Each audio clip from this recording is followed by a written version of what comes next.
श्री स्वामी समर्थ। आज आपण करंजी बनवणार आहोत। दिवाळीमध्ये प्रत्येक घरामध्ये करंजी ही बनवली जाते।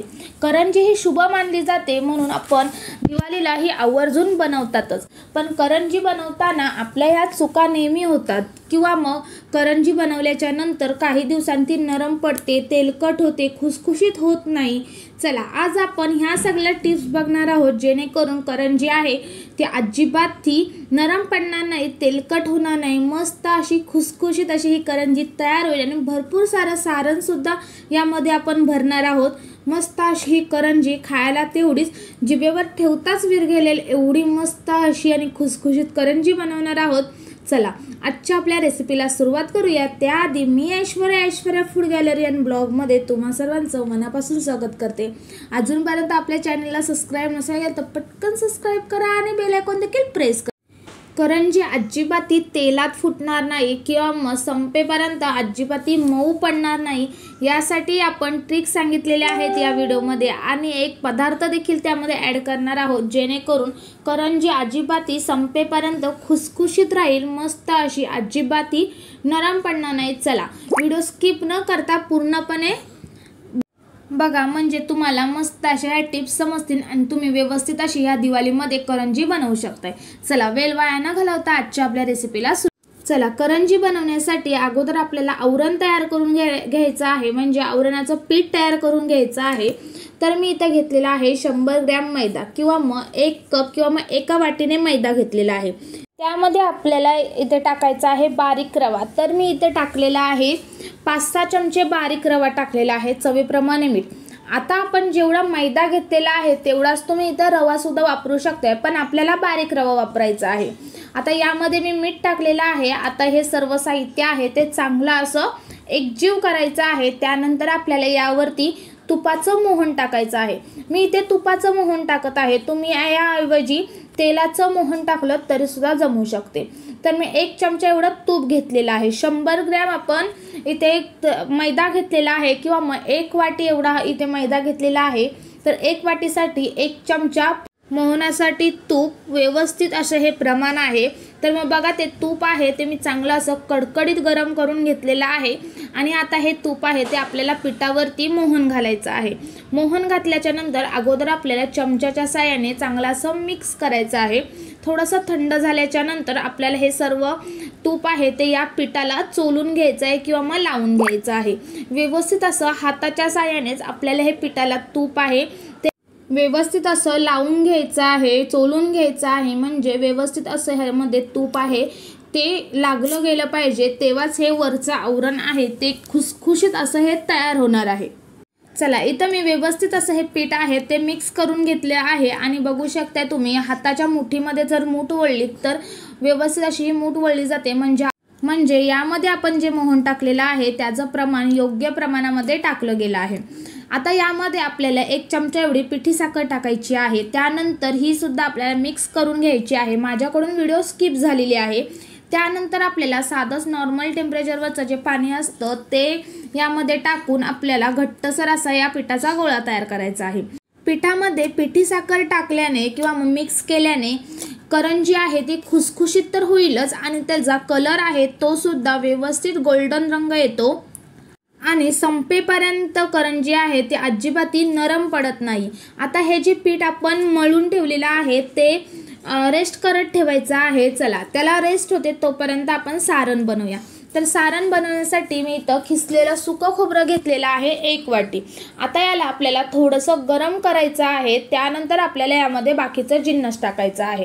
सारण बनवताना आपल्याला गॅसची फ्लेम आहे ती लो फ्लेम ठेवायची आहे आणि हे जे सर्व जिन्नस आहेत ते खरपूस असे भाजून घ्यायचे आहेत।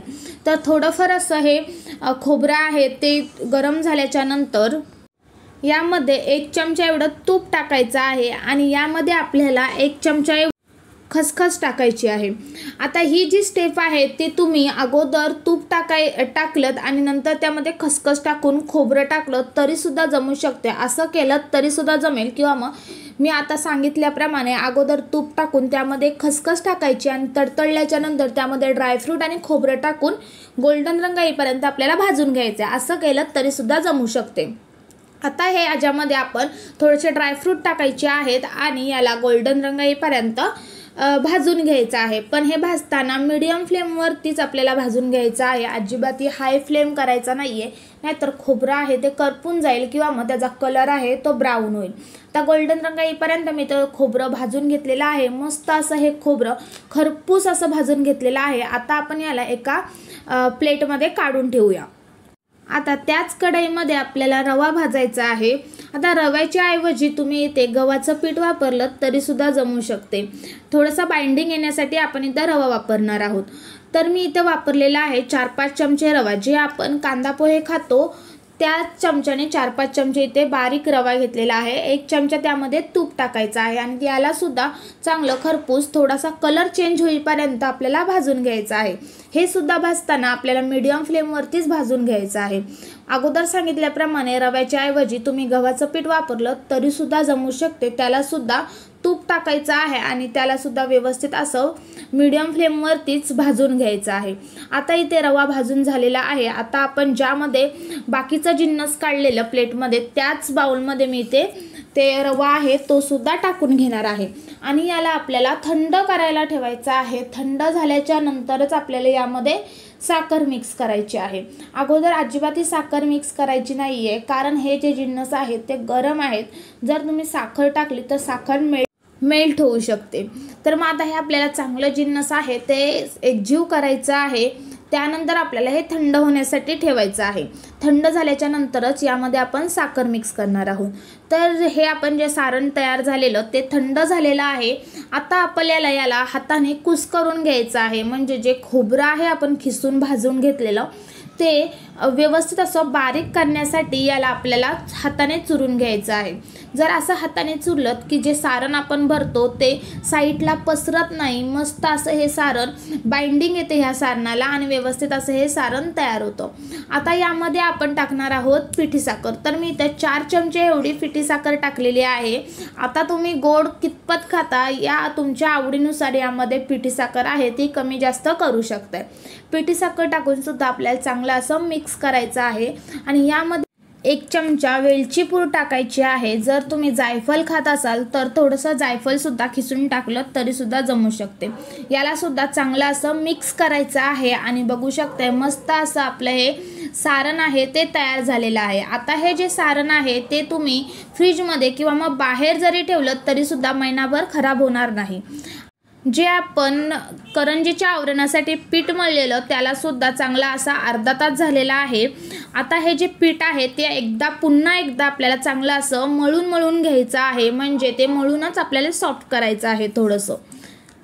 तर मी इथे हे पीठ आहे ते मळून घेतच आहे। तोपर्यंत तुम्ही अजूनपर्यंत आपल्या चॅनलला सबस्क्राईब नसेल केलं किंवा मग नवीन असाल तर पटकन सबस्क्राईब करा।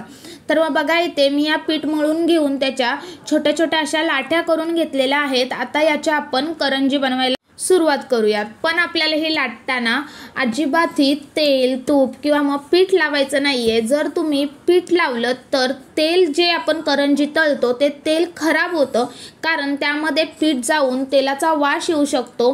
त्यामुळे आपल्याला अजिबात तेल किंवा मग पीठ न लावता ही पारी आहे ती लाटून घ्यायची आहे। पुरीसारखी मी इथे ही पारी लाटून घेतलेली आहे आणि जेवढं तुम्हाला पातळ लाटता येईल तेवढं तुम्ही इथे पातळ लाटून घ्यायचं आहे। पण जास्त पण पातळ लाटायची नाहीये, नाहीतर ही चिटकणार नाही किंवा मग करंजी आहे ती फाटली जाईल। त्या व्हिडिओमध्ये बघितलंच असाल की किती मी इथं पातळ लाटलेली आहे। आता आपल्याला यामध्ये सारण भरायचं आहे। 1.5 चमचा एवढं मी इथं सारण भरलेलं आहे आणि आता आपल्याला याला करंजीचा आकार द्यायचा आहे। जी पारी आहे त्याला साईडचे जे एजेस आहेत त्याला आपल्याला थोडासा पाण्याचा हात लावायचा आहे, म्हणजे आपण जेव्हा ती फोल्ड करतो ती तेव्हा व्यवस्थित असे चिटकली जाते आणि तेलात टाकल्यावर सुद्धा ही सुटत नाही। तर मग बघू शकता इथं मी याला फोल्ड केलेली आहे आणि व्यवस्थित अशी आपल्याला दाबून त्याला व्यवस्थित असं पॅक करायची आहे, म्हणजे त्यातून अजिबात सारण बाहेर येणार नाही याची काळजी घ्यायची आहे। आणि एक्स्ट्राचं जे पीठ राहिलेलं आहे ते व्यवस्थित असं आपल्याला करंजीचा आकार देत तर मग बघा इथे मस्त अशी ही करंजी तयार झालेली आहे। आता अशाच प्रकारे मी तुम्हाला पुन्हा अजून एक करंजी तयार करून दाखवणार आहे। पण ही जी आपण करंजी तयार केलेली आहे ती आपल्याला एका प्लेटमध्ये ठेवायची आहे आणि त्याच्यावरती आपल्याला सुती कपडा ठेवायचा आहे। पण तो कपडा आहे तो ओला करायचा आणि घट्ट असा पिळून घ्यायचा आहे। म्हणजे थोडासा ओलसर कपडा याच्यावरती टाकायचा आहे, म्हणजे ती करंजी आहे ती सुकणार नाहीत किंवा मग वरचं जे आवरण आहे ते कडक होणार नाही। चला आणखी एक मी इथे पारी लाटून घेतलेली आहे आणि त्याच्यामध्ये सारण भरलेलं आहे। त्याला व्यवस्थित असं फोल्ड करायची, पण त्याआधी आपल्याला साईडला पाणी लावून घ्यायचं आहे एजेस आहेत त्याला, म्हणजे व्यवस्थित अशी ही करंजी आहे ती चिटकली जाईल।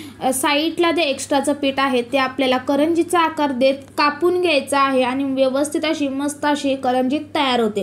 ही जी करंजी आहे ती आपण अशी कापून घेतलेली आहे। आता तुम्हाला एक दुसरी डिझाईन दाखवते, स्पोकच्या साहाय्याने डिझाईन करूया। आता तर एक स्पोक घ्यायचा आणि व्हिडिओमध्ये दाखवल्याप्रमाणे याला डिझाईन केलीत की मस्त अशी ही डिझाईनची करंजी तयार होते। तर अशाच प्रकारे आपण जी बाकीची करंजी आहे ती सुद्धा तयार करणार आहोत आणि अशाच करंज्या बनवून आपण जेव्हा प्लेटमध्ये ठेवतो त्याच्यावरती आपल्याला आवर्जून त्याच्यावरती रुमाल ठेवायचा आहे। थोडासा ओलसर करूनच रुमाल ठेवायचा, म्हणजे करंजी आहे ती कडक होणार नाही, वरचं आवरण आहे ते अजिबातही सुकणार नाही। तर मग चला अशाच प्रकारे आपण बाकीच्या करंज्या आहेत ती सुद्धा तयार करून घेऊया। तर मग बघा इथे मी थोड्या इथं करंज्या तयार करून घेतलेल्या आहेत। आता आपण याला तळून घेऊया। तर तळण्यासाठी मी अगोदरच कढईमध्ये तेल गरम करत ठेवलेलं। तेल व्यवस्थित असं गरम झाल्याच्या नंतरच आपल्याला यामध्ये करंजी सोडायची आहे। पण करंजी सोडण्या अगोदर त्याच्या एजेस आहेत, त्याच्या काठ आहेत, त्या आपल्याला पॅक करायच्या आहेत, म्हणजे दाबून घ्यायच्या, नाहीतर काही वेळेला काय होतं तेलात टाकल्याच्या नंतर सुद्धा या फुटू शकतात। म्हणून अगोदरच आपल्याला ही काळजी घेऊनच आपल्याला ही करंजी तेलात सोडायची आहे। तर मग तेलात बसतात तेवढा इथे मी करंज्या सोडून घेतलेल्या आहेत आणि मीडियम फ्लेमवरतीच आपल्याला ह्या करंजी आहे ती तळून घ्यायची आहे।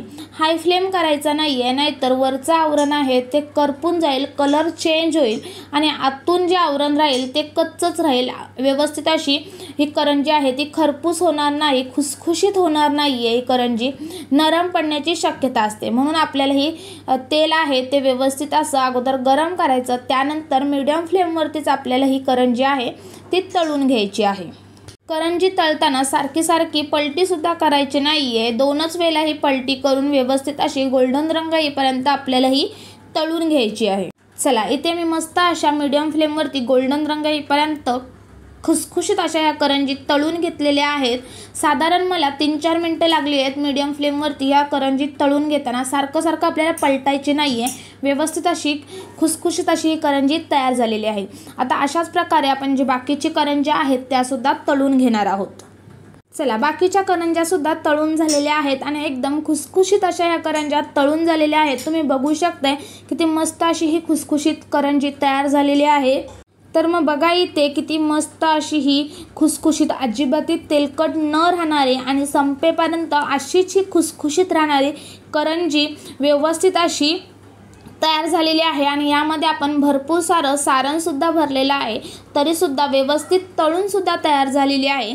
चला मस्त अशी ही रेसिपी आहे आणि झटपट होणारी आहे। तुम्हाला जर ही व्हिडिओ आवडली असेल तर एक लाईक नक्की करा, त्याचबरोबर ही रेसिपी कशी वाटली हे सुद्धा मला कमेंट्स करून नक्की कळवा। अशाच आपल्या चॅनलवरती रेसिपी अपलोड केलेल्या आहेत, तर एकदा चॅनलला नक्की भेट द्या। त्याचबरोबर आपल्या चॅनलला सबस्क्राईब नसेल तर पटकन सबस्क्राईब करा। जर तुम्हाला आवडल्या व्हिडिओ तर तुमच्या नातेवाईक मैत्रिणींसोबत जास्तीत जास्त शेअर करा। चला आणखी एक नवीन व्हिडिओ सोबत भेटूया, तोपर्यंत बाय बाय।